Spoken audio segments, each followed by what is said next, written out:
Guerra Fría fue un enfrentamiento político, económico, social, militar e informativo que fue iniciado tras finalizar la Segunda Guerra Mundial entre el bloque occidental liderado por los Estados Unidos y el bloque del Este liderado por la Unión Soviética. Su origen se sitúa entre los años 1945 y 1947, durante las tensiones de la posguerra, y se prolongó hasta la disolución de la Unión Soviética. Ninguno de los dos bloques tomó acciones directas contra el otro, razón por la cual se denominó Guerra Fría. Antecedentes. El choque ideológico entre el comunismo y el capitalismo empezó en 1917, tras el triunfo de la Revolución Rusa, de la que Rusia emergió como el primer país socialista.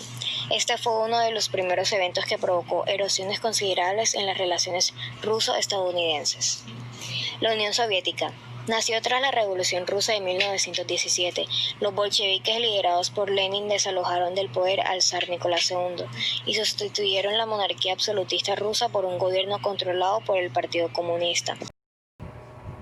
La industrialización que experimentó durante los años 30 y la victoria contra Alemania en la Segunda Guerra Mundial convirtió a la Unión Soviética en una superpotencia mundial para 1945.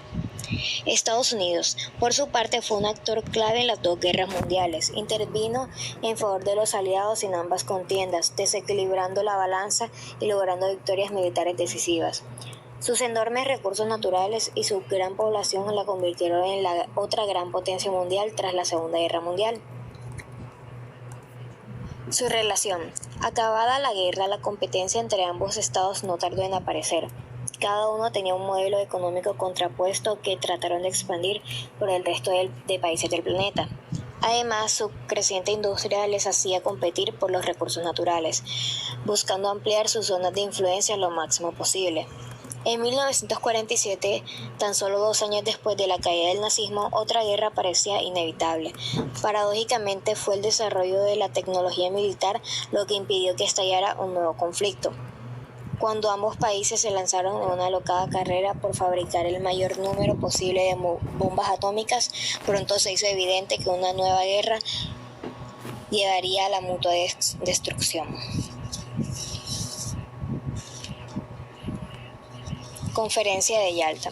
En febrero de 1945, los aliados trataron de crear un marco sobre el que trabajar en la reconstrucción de la Europa de la posguerra, pero no se llegó a ningún consenso. Tras el fin de la Segunda Guerra Mundial en Europa, los soviéticos ocuparon de facto las zonas de la Europa del Este que habían defendido, mientras que las fuerzas estadounidenses y sus aliados se mantenían en la Europa occidental para el mantenimiento de la paz mundial. Las Naciones Unidas, en las que las potencias victoriosas de la Segunda Guerra Mundial se aseguraron del poder de evitar aquellas acciones contrarias a sus intereses. La ONU se convirtió así durante sus primeros años en un foro donde las potencias se ensalzaban en luchas retóricas y que los soviéticos utilizaban con fines propagandísticos. Conferencia de Potsdam. Los participantes de la conferencia no ocultaron sus antipatías y el uso de un lenguaje belicoso confirmó las intenciones mutuamente hostiles que defendían cada vez con más ahínco. Durante esta conferencia, Truman informó a Stalin que los Estados Unidos habían creado una nueva arma. Stalin, que ya estaba al tanto de los avances estadounidenses en el desarrollo de la bomba atómica, expresó su deseo de que aquella nueva arma fuera usada contra Japón. Una semana después de finalizar la conferencia, los Estados Unidos lanzaron la bomba atómica sobre Hiroshima y Nagasaki. Esto fue un antecedente a la Cortina de Hierro, que fue que en febrero de 1946, después de la recepción del telegrama largo, el primer ministro británico Winston Churchill pronunció su famoso discurso sobre la Cortina de Hierro, que fue un discurso que trataba de promover una alianza anglo-estadounidense contra los soviéticos después de una serie de telegramas de acusaciones entre soviéticos y estadounidenses, a los que acusó de haber creado una cortina de hierro, desde Stettin en el Báltico a Trieste en el Adriático. El Plan Marshall y la OTAN. Tras la muerte de Roosevelt, el presidente Harry S. Truman optó por una política mucho más directa que buscaba evitar el crecimiento del bloque comunista a toda costa a través del Plan Marshall, un plan de ayuda económica para la reconstrucción de los países europeos que buscaba generar un crecimiento económico y frenar la influencia. Y la OTAN, una alianza militar que actuaría en defensa de cualquier país miembro ante intrusiones soviéticas. El Pacto de Varsovia y la Comecon. Estas primeras medidas tomadas por el gobierno estadounidense fueron consideradas como una amenaza directa por Stalin. Por ello, la URSS promovió una serie de organismos que se aplicaban en toda su zona de influencia.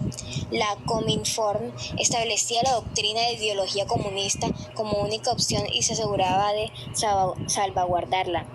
La Comecon era la versión soviética del Plan Marshall y promovía un sistema de ayuda y colaboración económica, y el Pacto de Varsovia respondía a la creación de la OTAN creando un bloque militar.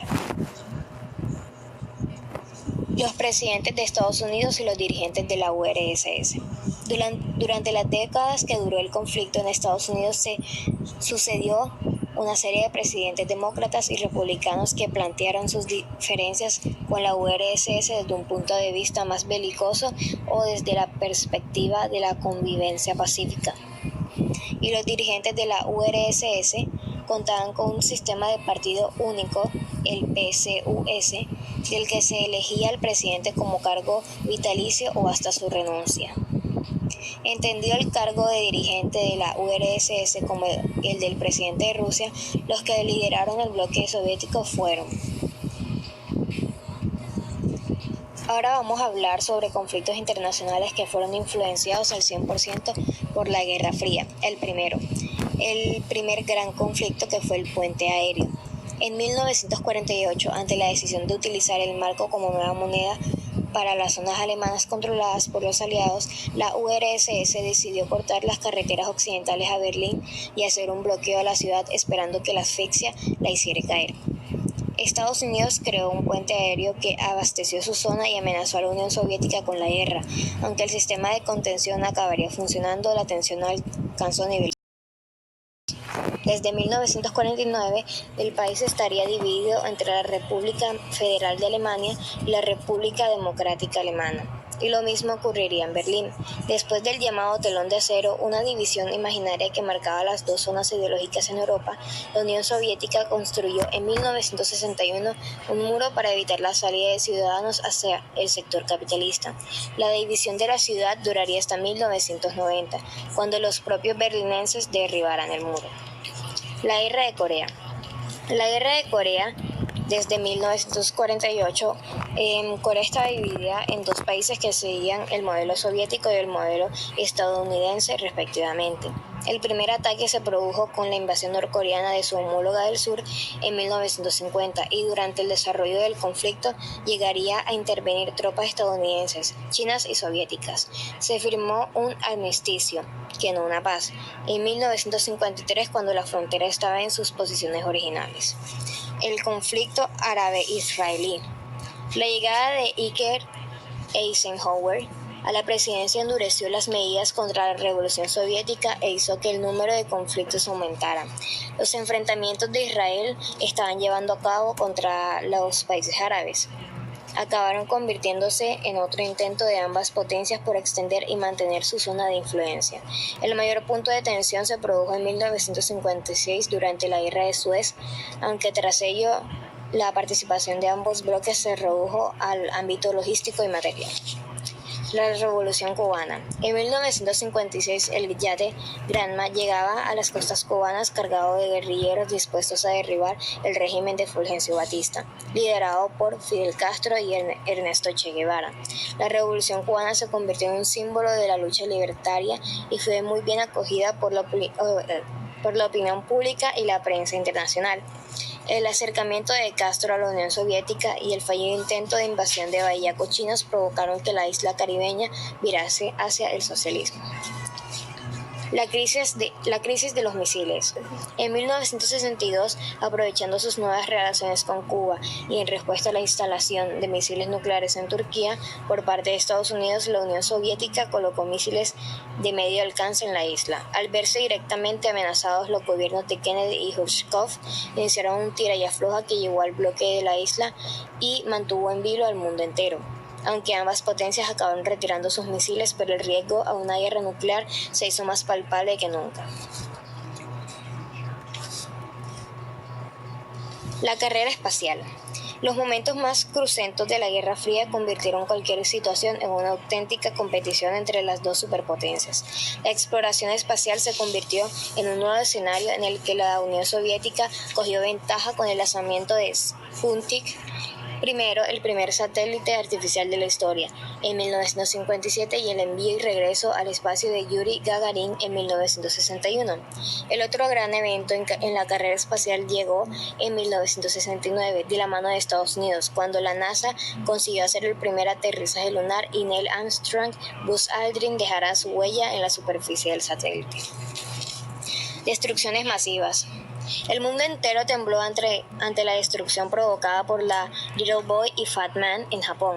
La era atómica avisaba de lo cerca de la humanidad podía estar de la destrucción, y la cosa no mejoró cuando la URSS fabricó su primera bomba atómica en 1949. Desde los 50, ambos países se dedicaron a desarrollar armas más potentes y sofisticadas, en una precavida fuerza que les obligaba a mantener un equilibrio de poder al tiempo que intentaban superar a su rival. Los acuerdos nucleares. El impresionante incremento tanto en el poder de la destrucción como el poder de los misiles producidos desde la época de los 60 resaltó la necesidad de imponer un control sobre el armamento nuclear. En 1963 se prohibía realizar pruebas nucleares en la superficie terrestre, los fondos marinos o la atmósfera. En 1968 se firmaba el Tratado de No Proliferación para evitar que una tercera potencia rompiera el equilibrio del poder, y desde 1972 se firmaron distintos tratados SALT para eliminar el número y la potencia de los misiles de los que se disponían ambas superpotencias. Unión Soviética. En 1989 comenzó el proceso de desmantelamiento de una superpotencia que habría marcado el ritmo del mundo durante más de medio siglo. Los mismos países que habían intentado salir de la URSS anteriormente consiguieron independizarse con el consentimiento de Gorbachev. Las alianzas militares se integraron o incluyeron en un acuerdo internacional a través de la OTAN. El muro de Berlín se abrió y derribó como antesala de la reunificación alemana, y George Bush y Gorbachev declararon en Malta el final de la Guerra Fría en 1991. El primer presidente de la Federación Rusa elegido democráticamente sería Boris Yeltsin en 1991 a 1999. Esto llevó al nuevo orden mundial. Los países del este de Europa y la nueva Federación Rusa tuvieron que readaptarse tanto en el aspecto económico como en el social e incluso en el territorial. Además, el mundo se encontraba con una única superpotencia, los Estados Unidos, que aprovecharían la influencia ganada durante los años de la Guerra Fría para dirigir los principales asuntos internacionales, buscando siempre su propio beneficio. Los acontecimientos de la Guerra Fría son causa directa del mundo globalizado e interconectado que acaba de nacer. El desmantelamiento